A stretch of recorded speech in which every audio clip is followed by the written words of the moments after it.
3, 2, 1, go. I pledge allegiance to the flag of the United States of America and to the republic for which it stands, one nation, under God, indivisible, with liberty and justice for all.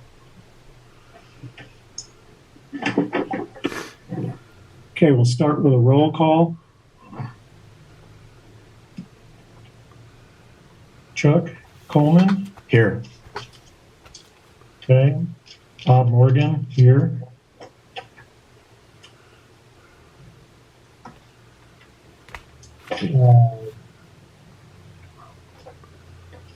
Pardon me? You need to say it verbally. Yeah, everybody just call out your names, please. Director Barney's here. Thank you. Director Deaver's Director here. Valentine's here. Sorry, Director Valentine's here.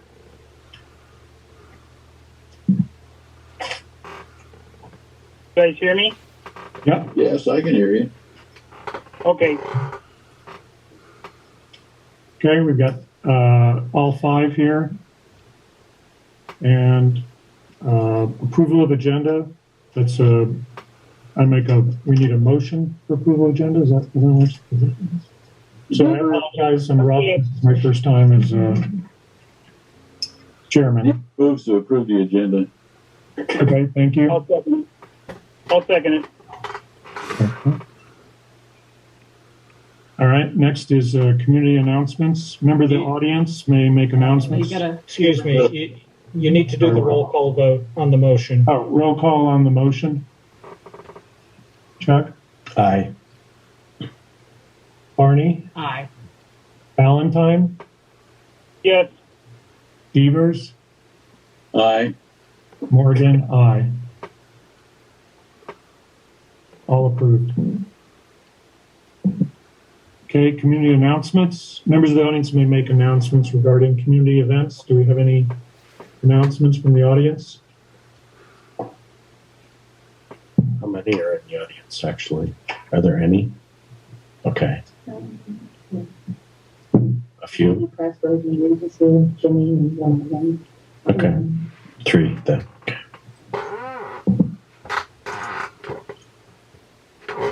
Okay, one more request for announcements from the community.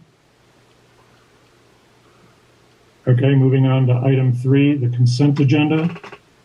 All items on the consent agenda are considered routine and non-controversial, will be approved by one motion unless a member of the board, staff, or public requests to move an item to the action items.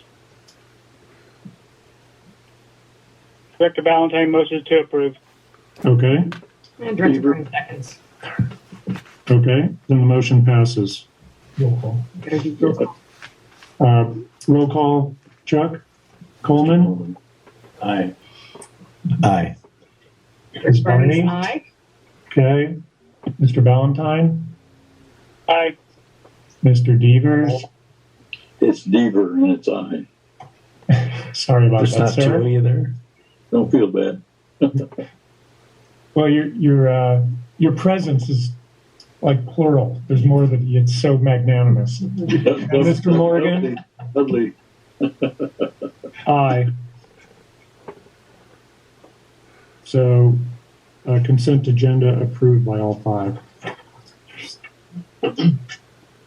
Okay, item 4 on the agenda is action items. The first one is Taxiway Charlie rehab contract change order number 2, and that'll be addressed by Floyd Van Wee.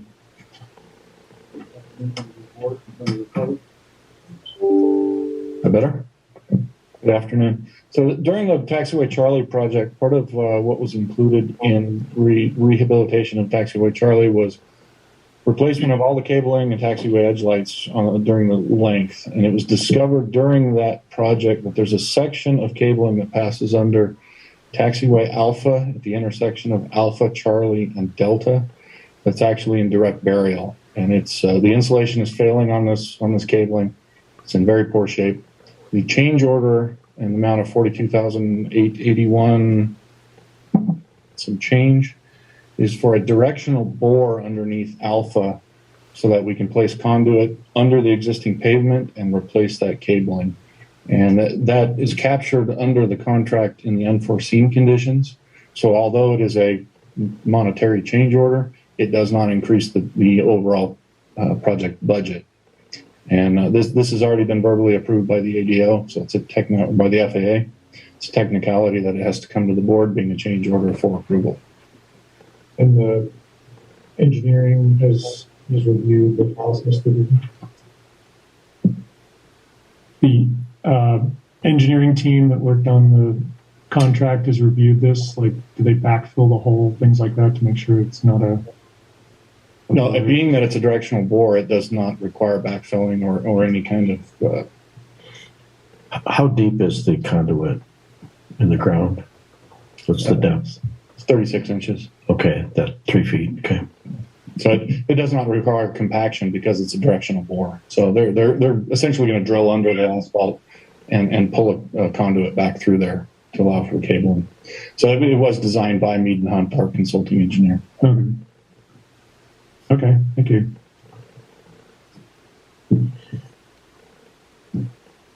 And one more question: is the 42,000, is that coming from the previous contract, or is it the airport owes it? No, it's within the contract Okay. total, and it is reimbursable through the grant. So it does Very not good. change the total to the project, nor does it change the grant. Okay, very good. Okay, item B is a resolution amending board policy 300 as it relates to... Sorry. We need to have action to approve the change order, please. I'm sorry. Okay, so... I moved to approve item A. Second. But I moved to approve item A, Okay, change order. and roll call for that. Yeah, get a second. I got I it. thought we had one. Oh, okay. He's always second. Sorry. Roll call for approval to approve the contract change order number 2. Director Coleman, Aye. Director Barney, Aye. Director Deaver, Aye. Director Ballantyne, Aye. and Director Morgan, aye. All 5 approved. Okay, so moving on to action item B. Resolution amending board policy 300 as it relates to authorized positions and compensation. Good afternoon. Ms. Fallon? Yep, this is in regards to amending the board policy 300. The change that actually is bringing it to the board is we are adding the director of facilities, which Todd had talked about some of the changes he was making within the organization, which Floyd would be taking that position. And then just as we were making the changes, made some modifications to some of the minimums because they were below the minimum wage that will be effective January 1st. And then just made some overall changes. This doesn't change our budget or any salaries to any of the current staff. Just amending the board policy. Okay. Could you clarify? Amending the board policy, but it doesn't affect any budget. Because nobody is, with these changes, there's no increases taking place. Because as of right now, Floyd had the director of planning position, so that position is still on our, Right. but we don't have a person And the in budget that. already anticipated the increase in the minimum wage? Well, we never hire anyone below minimum wage. So even though the board policy is changing, we would never bring anybody in and hire them below minimum wage. There's nobody below minimum wage at this point within the organization, even with the changes as of January 1. Okay. Yeah, it's just to clean it up. Those rates were established when we created this board policy about 6 years ago. Okay. So it's just time to kind of modify them a little bit. Is there a job offering then for Floyd's former position then? That will be, I think Todd was going to speak about that in Okay. his CEO report in Gotcha. regards to that potential vacancy. Good. Okay. Any other discussion from the board? Question? I'm good. I'm good. And I'll move to approve. Okay. We have a motion to approve. Seconded. Okay. Motion seconded. Roll call for resolution amending board policy 300. Action item Bravo. Mr. Coleman? Aye. Ms. Aye. Barney? Mr. Devers? Mr. Deaver is Mr. aye. Deaver, I'm sorry. Don't feel bad. It's all my life I've had to put up with that. Mr. Valentine? Yes. Mr. Morgan? Aye as well. The motion carries, all 5 approved. Excuse me, Jason, is it possible we can move the camera back to the board instead of the speaker's podium? Thank you. Thanks, guys. I'm in training. Nope. All right, Carrie. Got it. We got a lot of greenhorns here today. Okay, moving on to 5 reports, starting with the DOO report. Matt? Yep. Mr. Vice President, members of the board, we've had a busy last couple weeks here. I did fail to mention in my last report from the last board meeting, we did have a really nice, fruitful meet and greet with the National Test Pilot School. That was on September 2nd with Dr. Peterson and some of his key pilots and suits there. It was a really good lunch. They had it here in the boardroom. We answered any and all of their concerns. They enjoy using the non-communication required helicopter operations there at the field. It's alleviated and provided more bandwidth for the tower folks. So Peterson and the NTSB pilots are happy with that. And Josh Holyfield, the ATC manager, was present for that, as well as Damien Farrar and Chris Van Dorf. Save the date. November 4th is the 5K Run the Runway, and we'll have a 5K on that day. We are one of the sponsors. Thank you, Carrie, for written check there. And they'll be on a portion of runway 30. It'll be early in the morning as to not really conflict with any traffic on that day, on the 4th. The ARF had a busy week here. We've done some hose testing. None of the hoses have failed, which is good news. We don't have to buy anything. The ladder testing, which we do periodically, also passed. We did have 2 responses. One last week with a transformer by the pump house. Though it did not catch on fire, it was starting to spark and arc. And so though a fire did not occur, ARP did respond to that. And today we actually had several false alarm calls to Strato. Strato had a call where station 14, which is the nearest station, they answered within 3 to 4 minutes of the false alarm, which is good news. And Chief Farrar was also there on scene, but there were false alarms for the buildings of 215, 221, 222. We are working on, for planning, we're trying to tidy up and expedite exhibits.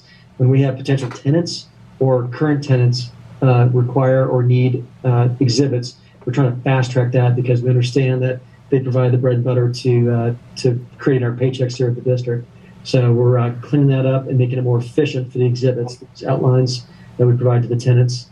And playing crazy, we had a really good showing. Alan Radecki, the author, spoke for about an hour and 15 minutes. This boardroom was just about at capacity. Really interesting talk. It was about 150 years of transportation, starting with, I'm forgetting the name now of the street.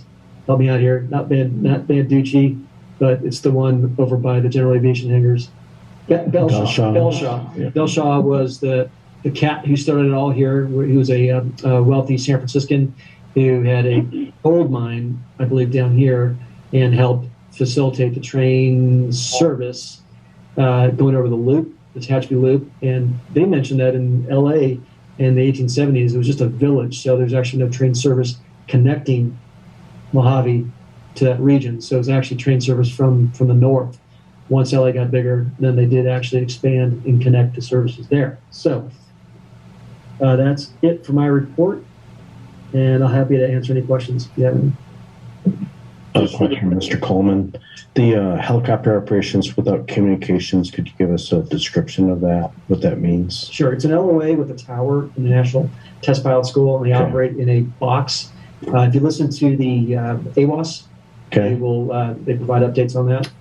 And so I don't recall exactly what the altitude is, but I get it to you. Are they confined on runway 22 and 4? They Or are where confined are they operating? over the dirt The dirt between 4 and 22. So if you look at Okay, yeah, the all right, 826, 422. 826 and 422, right?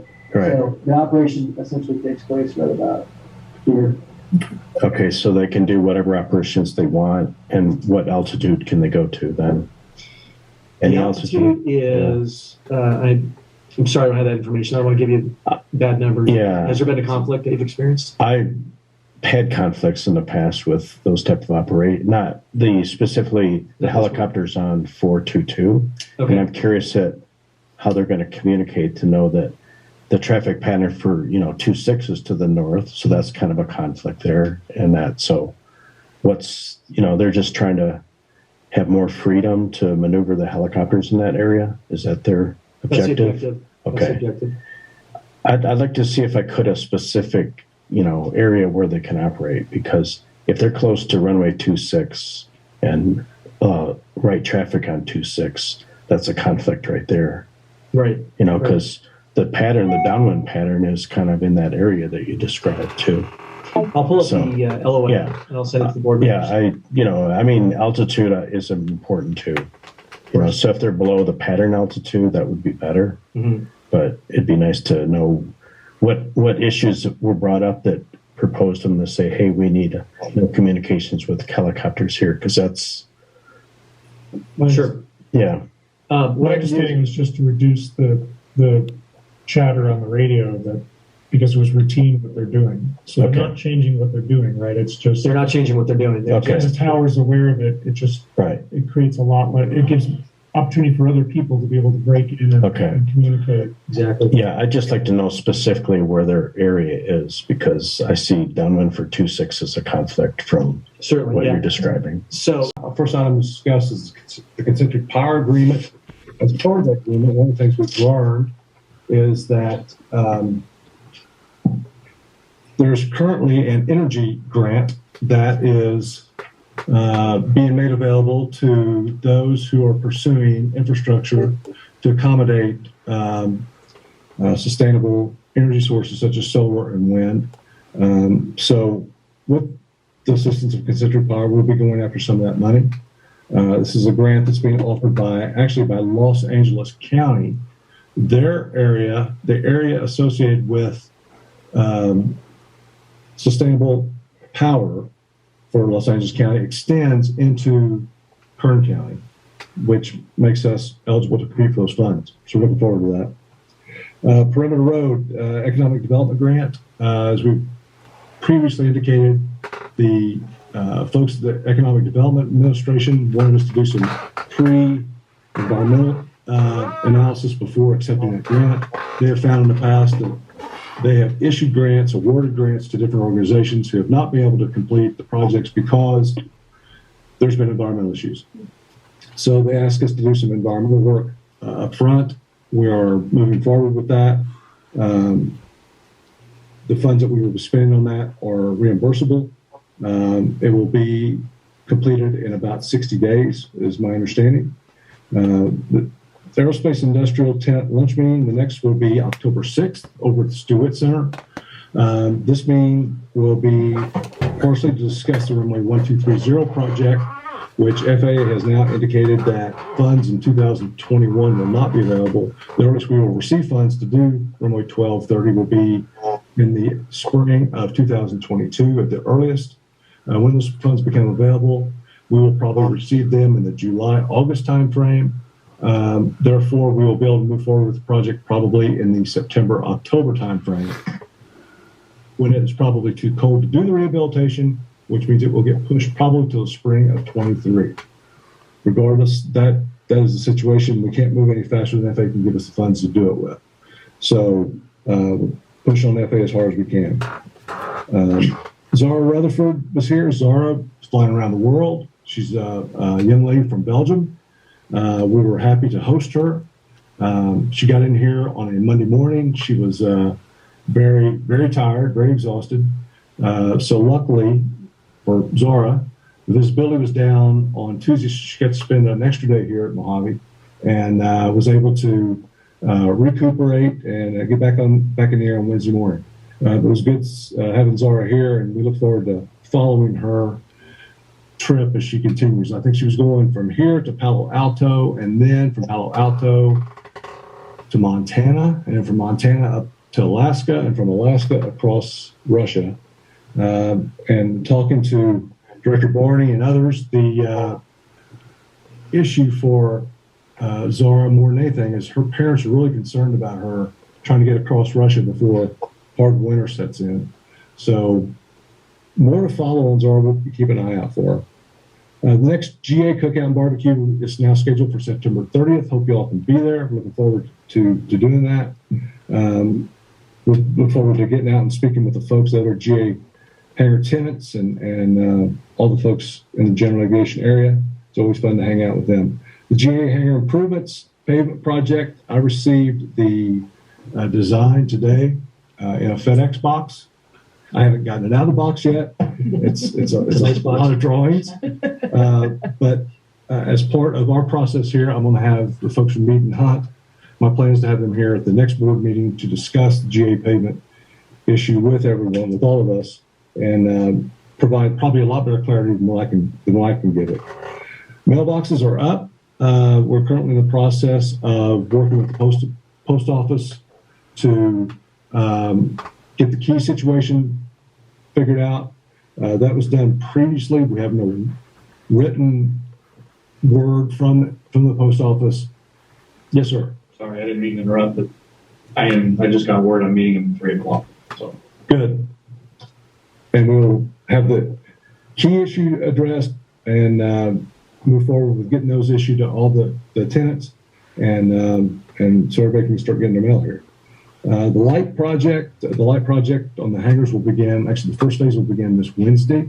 I think it's the first phase will include hangars 121. And that area is where they're going to start. That row will be the first row to go. And more to follow on that as more things get done. The dog policy. A lot of folks have brought to my attention the issue with the dogs or lack thereof. People want to bring their dogs back on the airport. And I will say that just personally, I agree. It's part of the fun of having a dog is taking it flying with you, especially if you're a pilot.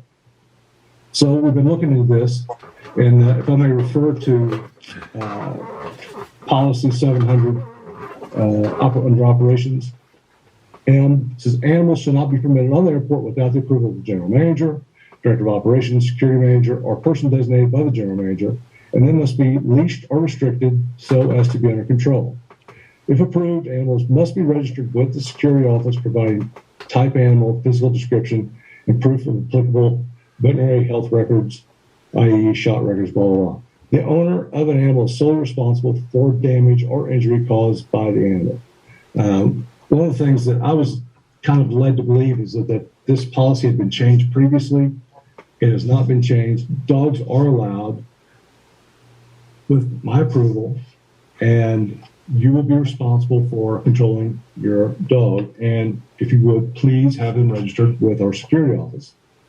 The only reason we really want them registered with our security office is in the event that a dog gets loose or gets free, we want to be able to return it to the rightful owner. If we cannot do that, the only choice we have, it'll get to a certain point where we're going to have to take other steps to try to identify who the owner is. So please, if you want to bring your dog on site, we certainly support that, as long as they're under leash and under control.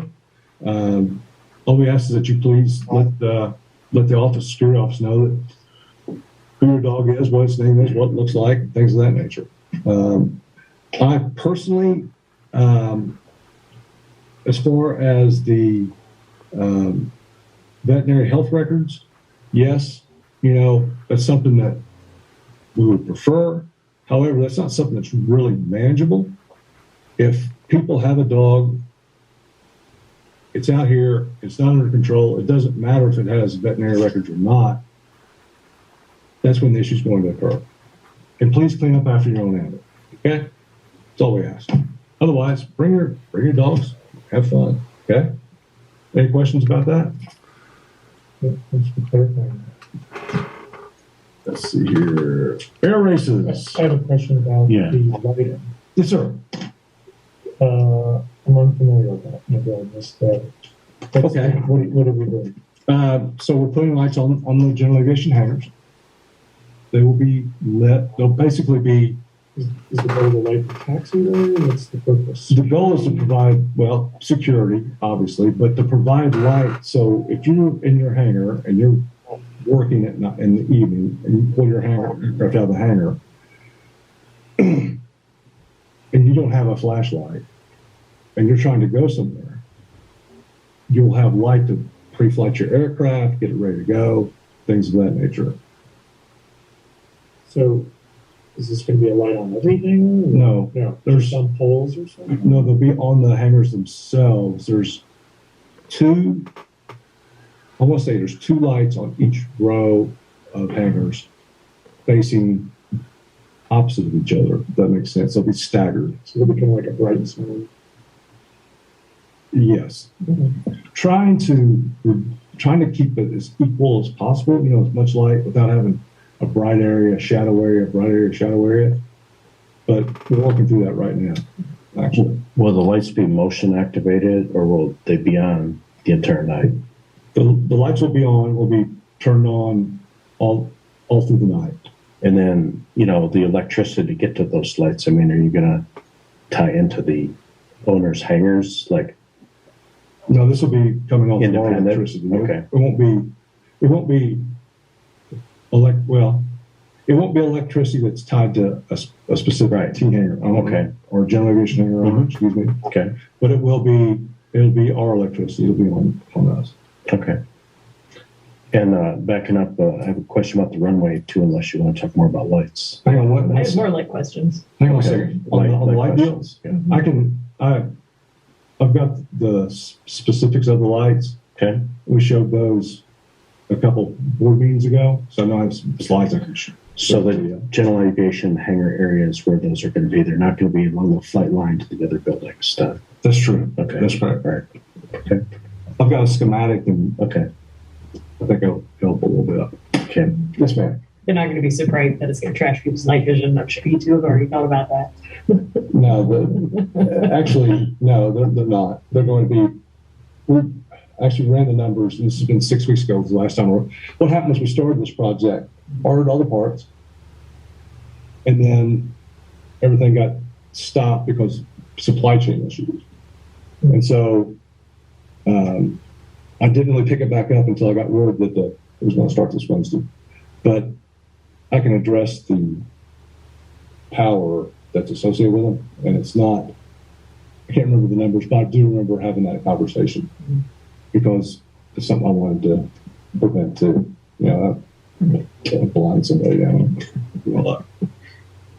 And this has come out of a request and feedback from some of the tenants during the barbecue. The last barbecue, yeah. Did you have a question about the runway? Yeah, runway 30 that's proposed to be rebuilt spring of 2023. What part of runway 30 are we talking? The whole thing? Whole runway? The entire length, Okay. the middle, the center, 100, the center 100 or 150 feet.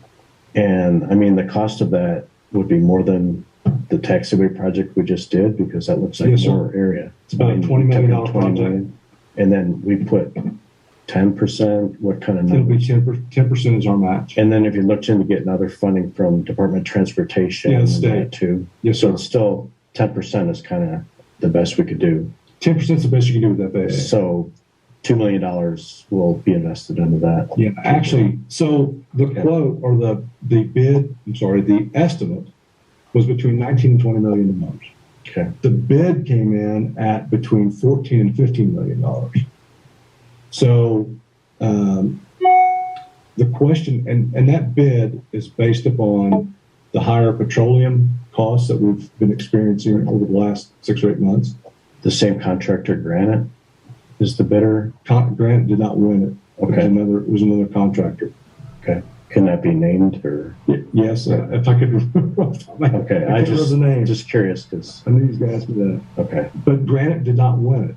Okay. With all that said, FAA has now told us that we're going to have to go back out to bid it again. Okay. And then kind of the question. Because of the delay and because, so here's FAA's thinking, and I don't disagree with this. That is, that price that was bid was based on petroleum costs that were higher than typical because of COVID, because of supply chain issues, things of that nature. So what FAA is thinking is we'll rebid it in the December, January timeframe, December 21, January 22.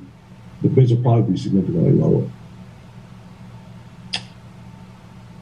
It's not done until 23, is it? So does that not have to be factored into the bid as well for the bidders?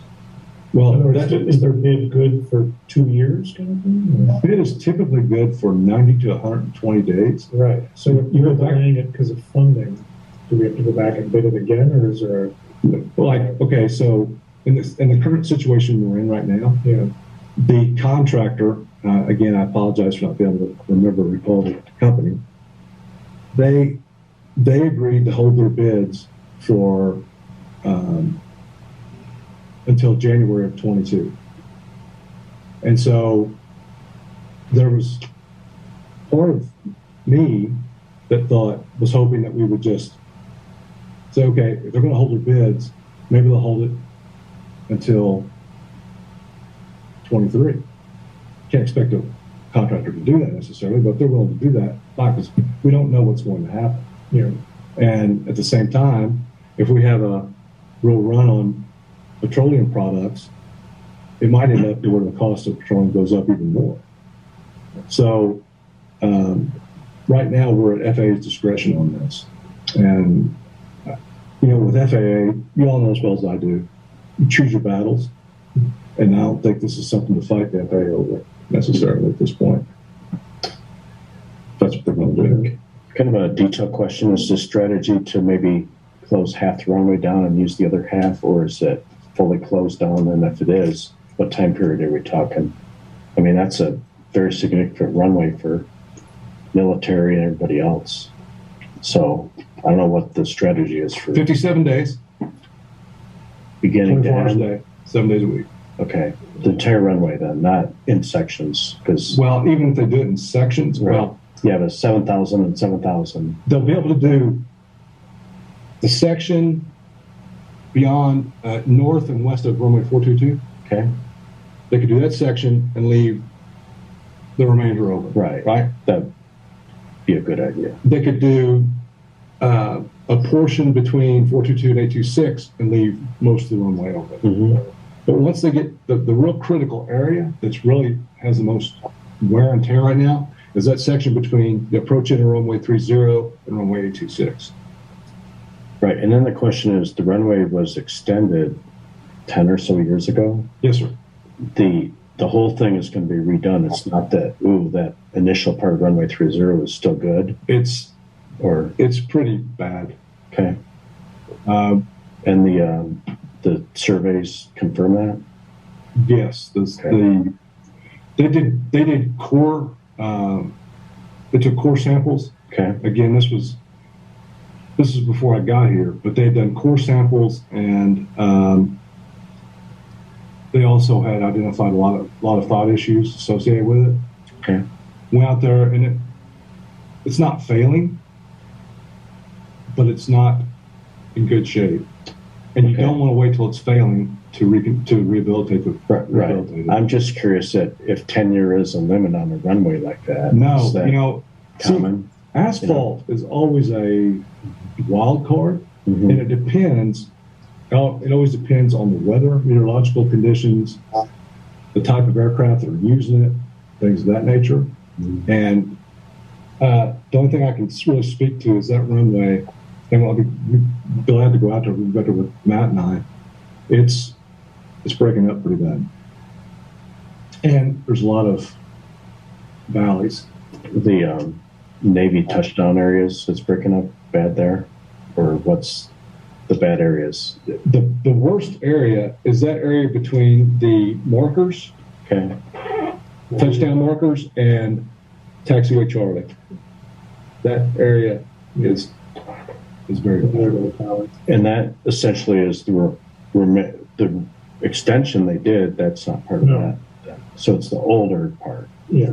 The newer part might be better than that area then. Yes. And about approximately how old is that area ahead of the extended runway portion? Is that 16 years? 16? Okay. Because I would think the weather would be supportive because, you may have ice that can freeze and cause wrecks and that. So I think Mojave is an ideal weather condition for runways, but someone can correct me if I'm mistaken. I would agree with that at first sight. And that was the first thought that I had, Chuck, actually. Mm-hmm. And then I started thinking about the pavement down at the GA area. Yeah. Thinking, gee whiz, is this, it made me wonder, is the weather this bad on pavements here? Mm-hmm. Okay. So I don't know. I'm still trying to figure that out. Right. myself. And the quality of the rebuild too. Yes, very much so. Definitely. I mean, there'd be nice to have another taxiway that adjoins that new one there too, because the off taxiway at 30, there's only you got to go all the way 2/3 of the way of the runway to get out the runway. It'd be nice to have that. You're talking about a parallel on the east side? Where the new runway is going toward Virgin Galactic. Like a high speed. If that could be poked into there, I don't know if that's outside of what the FAA will allow us, but that's just always the big wow. I got to taxi forever on the runway to get off the runway, because there isn't a turnoff area. That's a good point. But that's just kind of another thing to make it even better. It'd be good to have a turnoff. Can you do me a favor? Yep. Yeah. Do you agree? Yeah, you just land long. All the time. And a lot of people that haven't been here, they land long and then they spend, 8 minutes on the runway trying to get off the runway. That's true. So there's some truth. It's just something I've been noticing. But do you want to mention how you're coordinating with some of the tenants on the closure? Yeah, that's the whole. Our initial meetings with the aerospace and industrial tenant lunch meeting. The first ones we had, that's what drove or manifested us having the first one. Right. Was to coordinate with them to make sure that they understood what was going on, so we could work this project around their schedules. Strata-Launcher particularly. Yeah, Strata-Launcher, right. Definitely. Right. And so, and I've been very pleased with, everybody's reaction. Everybody's told me so far, you just keep us in the loop when it's going to happen, and we'll work around your schedule. Okay. Not to keep this going, but I know the touchdown area on 30 is used all the time. I'm curious about the touchdown area on 12, if that's really bad also. It's not good. Okay, and that's really the old 16 or so years old. Right. That area. Okay. Yeah. A lot of alligator cracking. Mm-hmm.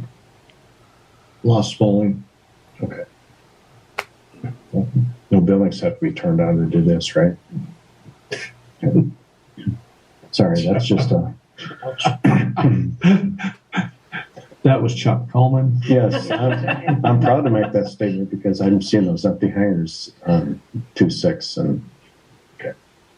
The air races. One of the things that's been brought to our attention is the desire by the same folks that put on the Reno Air Races to do air races here in 2022. We're continuing conversations with them. As a staff, we feel like this would be a very good event to have here in Mojave. I think people would enjoy it. The organizer, Jeff Zaltman, we had a phone call with him a week ago, right before the Reno races started. And we've got another call with him Friday morning. And what's really driving their desire to have the air races here in Mojave is that they want to show in 22 that we can do it, And in 23, they're going to come back and they're going to use electric aircraft, do the electric e-aircraft races here. So that's very exciting. More to follow on that. As I get more information, I'll provide it to you. Right now, that's all I really know. And we've had a lot of conversations about insurance, liability, crowd control, things of that nature. Is this instead of hosting the national races in Reno, or is it a separate? It'd be separate classes of races? And would it be the same classes, unlimited, sport, everything? Well, they said that F1, Okay, Formula One. would be one of the classes.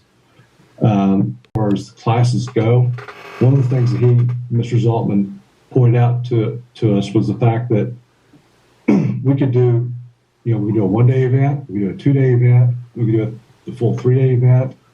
Whatever, they can tailor the races to whatever we really want to do. Right, because obviously the different classes have different, diameters of the course. Right. So that would bed to the northeast of runway 30. Is that the proposed racing? Yes, that's what I'm thinking. Yeah. Okay. Just for the record, from my recollection back to the last time we had air races, you want to make sure the tenants realize that airport's going to be tied up for about a week before that race. Yes, definitely. Thank you for bringing that up, Mr. Deaver. That's something we'll definitely be coordinating with all the tenants. And one other thing to coordinate is watch what other events are being held in Eastern California that week.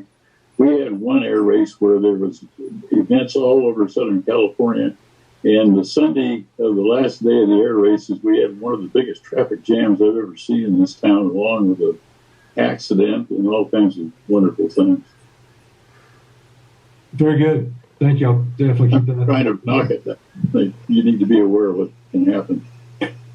Something to look into that, I don't know if it's the event organizers, the insurance company, or the airport administration, but I think one of the big detractors to the Reno race is they shut down the airport the entire time. Whereas like Oshkosh has all kinds of limited, they shut down the airport for the air show in the afternoon, but they allow people come and go the rest of the day. And obviously the people that come to air races are aviators. A lot of them would attend if they could fly in and out rather than drive 7 hours or 14 hours from another part of wherever. Right. So I think that's someplace Reno messed up. And so we should find out if that's just something you can find out from the race organizers. But it makes sense to just, the races happen in a very limited window. Right.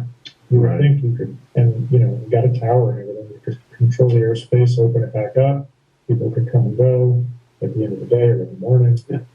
So I think that's really, that's a lot of times I haven't attended because I don't want to make the drive. This came up in our conversations, our initial conversation, and he told us that the airport would be closed in 25-minute increments. Yeah. 25. He said typically it takes 20 to 25 minutes to conduct a heat, and that they, other than for that 20 to 30 minute period of time, the runway could be open, and then would close when the next heat was started, so on and so forth. Right. But it may be that you just it may be more just have a larger window or 2 times or something. True, too. That's hours long because people are coming from cross country or something that they want to arrive. And then you don't want people stuck in the air, piling in a box and taking off again. Our concern was the same as yours, right there. And but I think it would be better attended, and I think because of our proximity to a much bigger city center, LA being much bigger than Reno, I think it would be way better attended if we could do it. I think we get a really good turnout for the LA air show at Fox because it's an LA air show. Right. And right. I think it's bringing racing to Mojave would be fantastic. We're trying to do that. And what they do at the big airport at Reno is they shut down all the runways to park airplanes. So runway 22 could be a good parking spot for people. Agree. And that. So this organizer is also having a race later this year, the first part of next year in San Angelo, Texas. Mm-hmm. And he's invited me to go to San Angelo and work with those people to find out what's all involved with having a race and what kind of crowd control measures you need to implement, security issues, fire, everything goes along with having an event like that. I believe that's only one category, that race. Is it? You check it. I think it's Formula One race. Okay. I believe. Speaking of other categories, did you discuss bringing stall drags here? Was that one of the races? Because if this is an excuse to scratch up dirt runway here, that something we definitely bring up. We didn't talk about that. That's a great idea, though. And it's popular at Reno, and it's In Alaska, too. right. And they canceled it because of the wind So- up there. So stall drags. This is the very first year that has been a race category. So this year at Reno was the very first actual sanctioned stall drag. So it's been informally done up at backcountry flying north of Reno, where I like that out there, called High Sierra, a dead cow. It started there, and then this was the very first time it was held at Reno. It only went so well. There were some pretty good lessons learned, and the weather wasn't favorable, but they had things like the field wasn't smooth enough, that kind of thing. So if we had a more desirable spot, I believe they did it that'd at be Reno. fantastic. They did it at Reno 2 years ago. Was it 2 years ago? Was that the first one? Yes, they didn't have it last year, so 2 years ago Oh. they had it there. Yeah, it's a neat event. Can't you do it on the paper on there? No, Bob. No.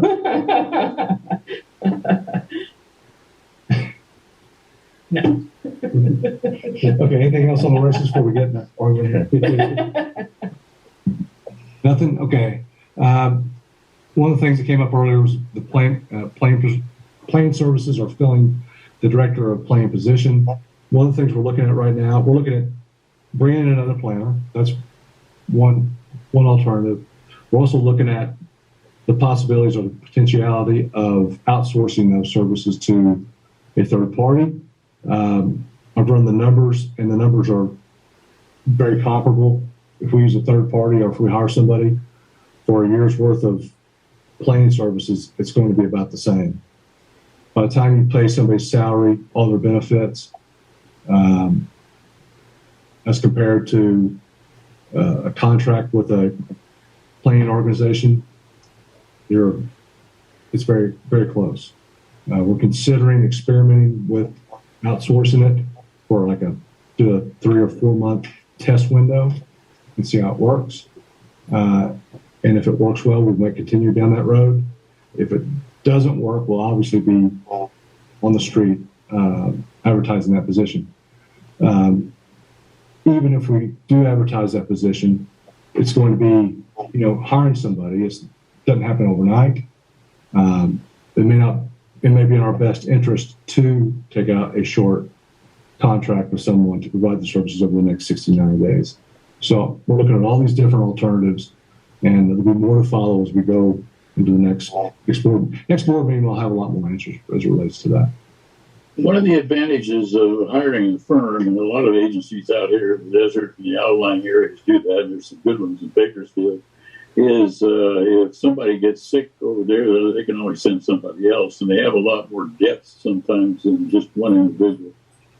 Yes, sir. That's very true. At the same time, you have to be careful because all the intellectual property that's created through those planners, you want to make sure that you have it. I have a copy of it. And, right. That's the disadvantage. So I'm trying to weigh those two, one against the other, and we'll write the contract and make sure that we keep the intellectual property. That's sure. Yeah, our standard engineering contract that I drafted has the district as the owner of the intellectual property and the engineering firm with a perpetual license. And that's what our agreement with Mead and Hunt says. Very good. Thank you, sir. Leases, Straddle Launch. They have leased Bunker 279 1 year with a 1 year option. And they're also leasing a test site up north. You also see the authorized payments section. And that concludes my report. I'm glad to try to answer any questions you may have. Any other questions you may have? Thank you. Further questions? Okay. 5, Charlie, is the next item, which is board committees. I don't believe we have any committees at this time. Is that true? So we'll move on to item D, Board of Directors. This is reserved for comments not on the agenda. Directors have any comments?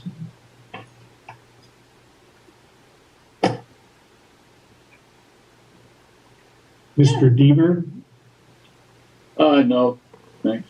Okay, I just want to practice saying your name correctly. Oh, good. You get a blue ribbon. Okay. I'd like to make a comment, though. I want to say a special thank you to Todd and Matt and Damien and everyone who's involved with SARS visit for going absolutely above and beyond. It was an incredible show. If you weren't there, you missed an absolutely wonderful reception where they had the fire truck out, with an arc of water as she taxied in, and a fantastic. Cool. So thank you so much for making that a really exciting aerospace event. For Very the welcome. community. It's our pleasure. It's a lot of fun. A lot of fun. A lot of fun. It was. Incredible girl. Now, I know what I was doing when I was 19. There was nothing that responsible. They're kept quiet. Okay, so next item on the agenda is public comments for items not on the agenda. So it's now open to the public. If you'd like to speak up, please do. I don't think there's any public.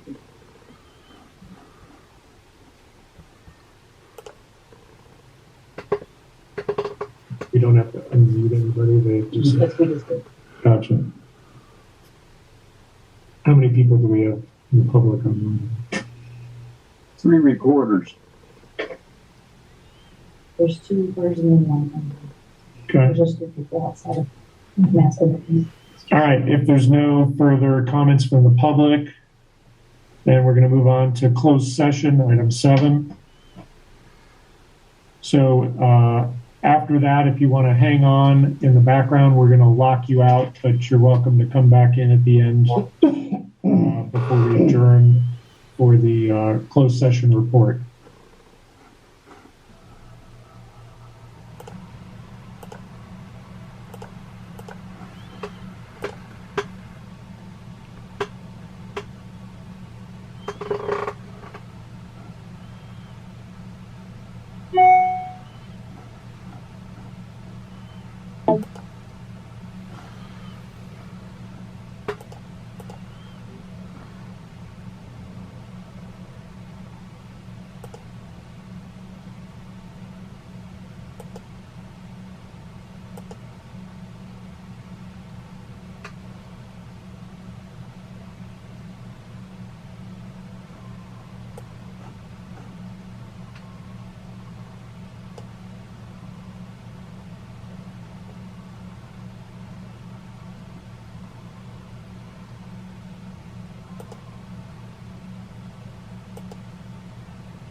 Okay, Mojave meeting, second open session.